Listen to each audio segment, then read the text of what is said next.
आज का जो टॉपिक है हमारे पास, वो हमारे पास है रूल्स फॉर फिलिंग एनालिटिक्स।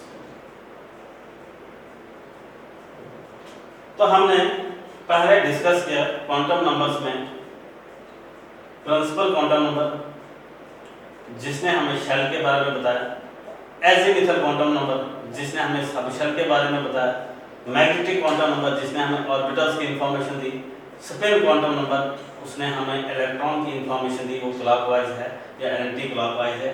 उसके बाद हमने जो इलेक्ट्रॉन का पता चला हमें वहां पे, अब उनको हमने कैसे फिल कर दिया।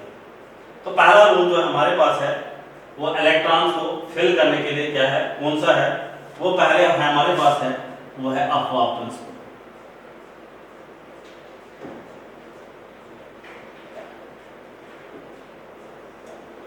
बेसिकली अफवाह जो है ये जर्मन वर्ड है, इसका मतलब होता है बिल्डिंग। तो अफवाह प्रिंसिपल क्या बताता है, इसकी क्या स्टेटमेंट है, क्या बताता है, ये बताता है electrons are filled in orbitals in increasing order of their analysis। तो क्या बताया, इलेक्ट्रॉन और फिल्ड इन ऑर्बिटल्स, इलेक्ट्रॉन्स को हम किस में फिल करते हैं, ऑर्बिटल्स में, in increasing order of their energy. तो अगर हम इसको सिंपलीफाई करेंगे तो इसको हम ऐसे भी लिख सकते हैं, इलेक्ट्रॉन और filled in orbital first which have lesser energy। means electron is filled in orbital first which have lesser energy। means अगर मैं 1s और 2s को कंपेयर करूंगा, मेरे पास दो ऑर्बिटल्स है, मैंने बताया इलेक्ट्रॉन और filled in orbital in increasing order of their energy. Electron, इसको मैंने सिंपलीफाई किया, इलेक्ट्रॉन और filled in orbitals first which have laser energy. तो अगर मेरे पास एक इलेक्ट्रॉन है, मेरे पास दो ऑर्बिटल्स है, मैं किस में इस इलेक्ट्रॉन को फिल करूं, मैं उसमें करूंगा जिसकी एनर्जी हमारे पास कम होगी। तो वो हमारे पास कौन है, फर्स्ट 1s है जिसकी एनर्जी कम है, तो पहले मैं 1s में इलेक्ट्रॉन को फिल करूंगा। उसके बाद हमारे पास इन्होंने एक प्रिंसिपल दिया जो हमने बनाना है यहाँ पे, जिसमें increasing order of the energy orbitals को हमने इंक्रीजिंग ऑर्डर में बनाना है।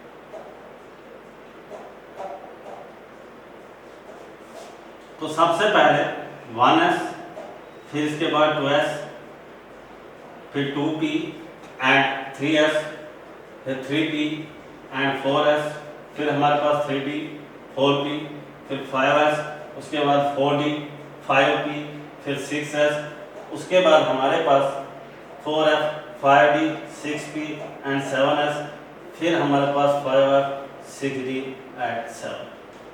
तो ये हमारे पास इंक्रीजिंग ऑर्डर में है। अब आप बताओगे यहाँ पे कि यहाँ पे मैंने 2p यहाँ पे 2d नहीं लिखा। 2d इसलिए मैंने नहीं लिखा, 2d ऑर्बिटल पॉसिबल नहीं है, क्योंकि अगर हम देखेंगे तो n की वैल्यू यहाँ पे क्या है हमारे पास 2 है, और d के लिए l की वैल्यू क्या है पहले बता चुका हूं, SPD है 0 1 2, तो l की वैल्यू क्या है यहाँ पे 2 है। तो हम जब मैंने पहले बताया था अगर हमारे पास n2 है तो l की वैल्यू 0 to n-1 होती है। तो इसका मतलब l हमारे पास अगर 2 है वो 0 to 2-1, वो 0 to 2-1 1, या वहां पे वैल्यू होगी l की वैल्यू होनी चाहिए थी 0, यहाँ पे 1 होनी चाहिए थी, तब ये पॉसिबल है, इसलिए ये पॉसिबल है। और हमेशा हमें याद रखना है n की वैल्यू हमेशा ग्रेटर होती है l से। यहाँ पे वैल्यू सेम आ रही है, इसलिए 2d मैंने यहाँ पे नहीं लिखा, 2d ऑर्बिटल हमारे पास पॉसिबल नहीं।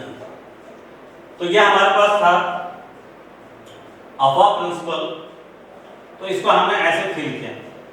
अब हमें इसमें क्वेश्चन क्या आ सकता है, वो पूछेंगे हमें इलेक्ट्रॉनिक कॉन्फ़िगरेशन बताओ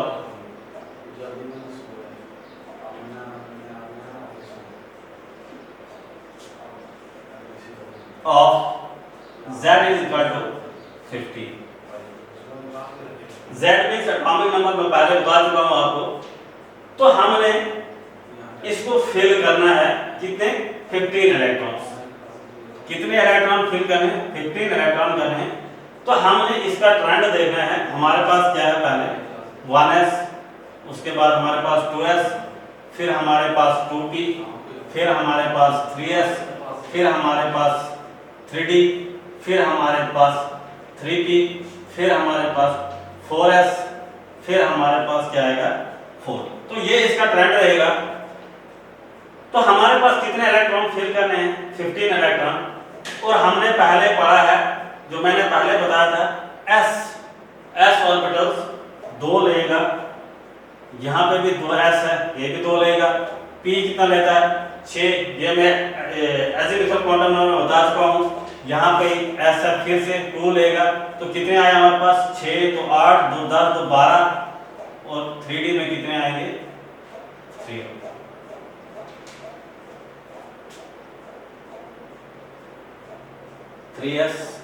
सॉरी यहाँ पे 3p आएगा, 3d, 3s, 1s, 2s, 2p, 3s, 3p, 4s, 4s and 3d। फिर हमारे पास 3d एंड फिर हमारे पास यहाँ पे 4।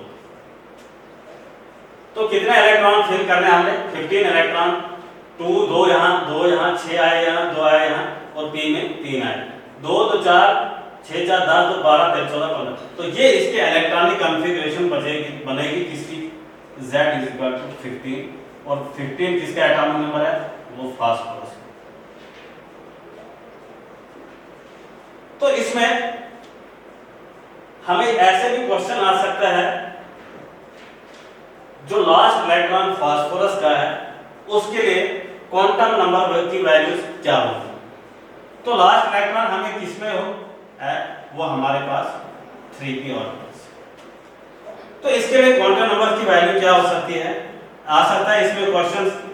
आप बताओ कि फास्फोरस जो है उसके लास्ट इलेक्ट्रॉन जिस ऑर्बिटल में होंगे उसके 4 क्वांटम नंबर्स की वैल्यू हमें बता दो। तो 3p है, तो n यहाँ पे क्या आएगा 3 आएगा, l क्या आएगा p के लिए 1 आएगा, तो m की वैल्यू क्या होगी यहाँ पे -1 0 और +1। तो s क्या है यहाँ +1/2 होगी और -1/2। तो ऐसे भी क्वेश्चन आपको एग्जाम में आ सकता है। लास्ट इलेक्ट्रॉन जो फास्फोरस के उसके लिए क्वांटम नंबर की वैल्यूज क्या है। तो हमने देखना लास्ट इलेक्ट्रॉन किस में आया 3p में आया। तो 3p के लिए हमने वैल्यूज n हमारे पास 3 है, p के लिए l की वैल्यू 1 है, तो m की वैल्यू l पे डिपेंड करती है -l to +l इंक्लूडिंग 0। तो -1 0 और +1 आ गया। s यहाँ वहाँ पे दिया होगा +1/2 या -1/2, कोई भी एक वैल्यू इनमें से भी कोई भी एक वैल्यू वहाँ पे दी होगी, या -1 होगा या 0 होगा या +1 होगा। तो इस तरह से हम इस क्वेश्चन को ऐसे भी सॉल्व कर सकते हैं। तो ये था हमारे पास रूल्स फॉर फिलिंग इलेक्ट्रॉन किसमें, अपवर्ड प्रिंसिपल। तो अब हम देखेंगे नेक्स्ट जो हमारे पास है वो है हमारे पास n+l रूल। n+l रूल क्या है हमारे पास,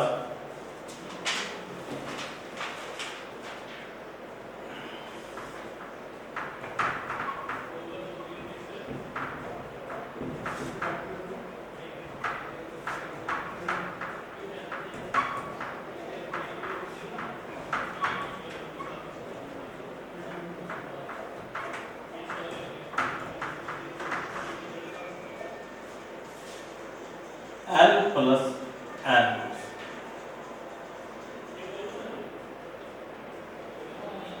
तो n+l रूल्स क्या है, फॉर 1 इलेक्ट्रॉन स्पीशीज, अगर हमारे पास एक इलेक्ट्रॉन स्पीशीज है तो energy is decided by n. तो वो एनर्जी क्या है हम आप पहले पढ़ चुके हैं, E = -13.6 Z² divided by n।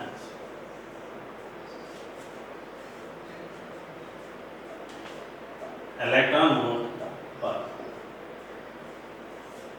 अगर हमारे पास फॉर मल्टी इलेक्ट्रॉन स्पीशीज तो energy is decided bye n+l।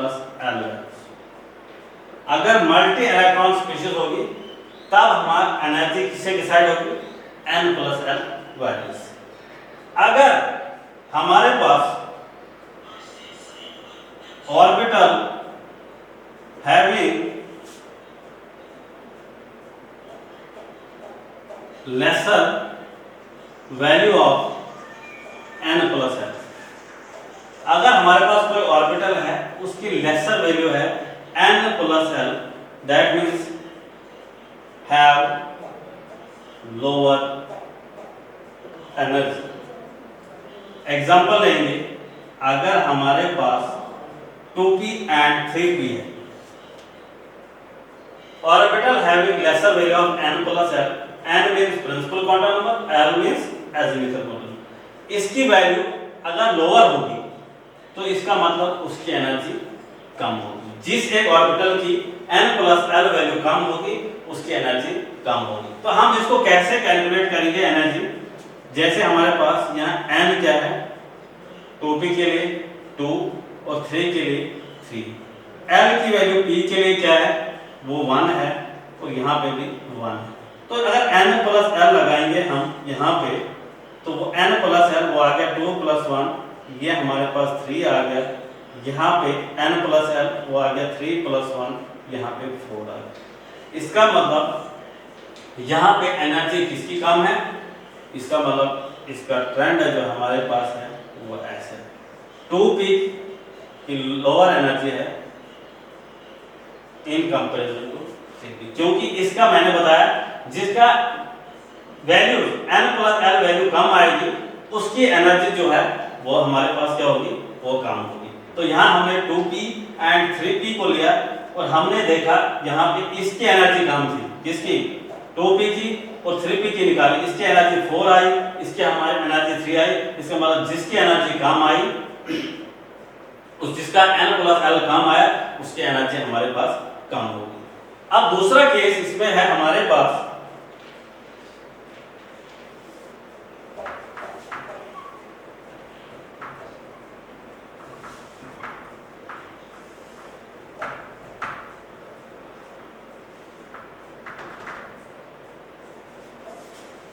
if n+l values are same,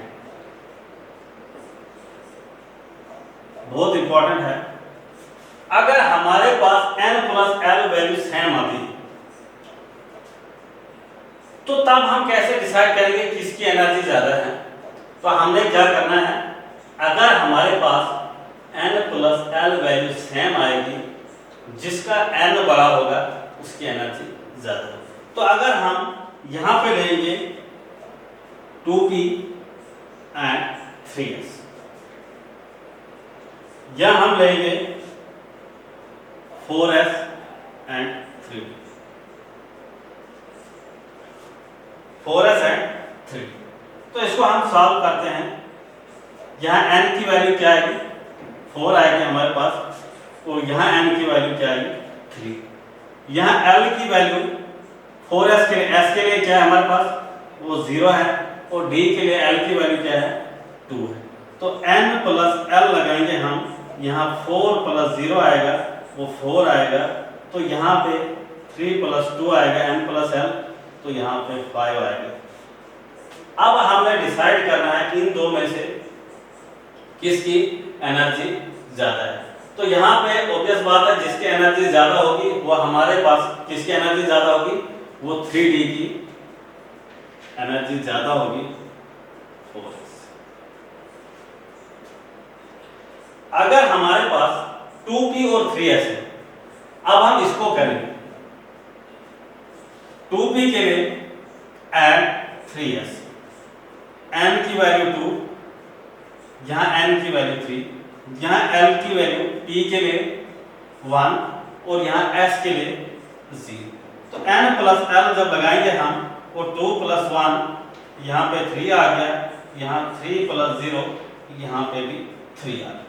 आप देखो, आप डिसाइड कैसे करना है, मैंने इसीलिए लिखाया था आपको, if n plus l value are same. अगर n प्लस l वैल्यू हमारे पास सेम आएगी तो हम किसको डिसाइड करेंगे कि किसकी एनर्जी ज्यादा है। तो उधर हमने इस चीज को देखना है, जिसका n बड़ा होगा उसकी एनर्जी ज्यादा होगी, और जिसका n छोटा होगा उसकी एनर्जी कम होगी। तो यहाँ पे एनर्जी जो है हमारे पास सेम आ रही है। अब हम इस पर डिसाइड करेंगे, यहाँ 2p है, यहाँ n की वैल्यू 2 है, और यहाँ 3s है, यहाँ n की वैल्यू जो हमारे पास वो 3 है। तो यहाँ पे हमने डिसाइड करना है, यहाँ जिसका n बड़ा होगा, n किसका बड़ा है, 3s का, इसका मतलब 3s की एनर्जी वो ज्यादा होगी 2p से। तो ये था हमारे पास अफवा प्रिंसिपल जो हमने डिस्कस किया, और हमने देखा रूल्स फॉर फिलिंग इलेक्ट्रॉन कैसे। हमने वहाँ पे Z एटॉमिक नंबर एक एग्जांपल भी ली, हमने फास्फोरस की, हमने उसमें इलेक्ट्रॉन्स फिल किए। तो उसके बाद हमने n प्लस l रूल जो है उसको डिस्कस किया। n प्लस l रूल क्या है, उसमें हमने दो कंडीशनें देखी। एक हमने देखा जिसका n प्लस l वैल्यू कम होगी उसकी एनर्जी कम होगी, और दूसरा देखा अगर n प्लस l वैल्यू हमारे पास सेम आ रही है तो जिसका n बड़ा होगा उसकी एनर्जी है जो है वो हमारे पास ज्यादा होगी। तो ये था हमारे पास Aufbau principle used for filling electron.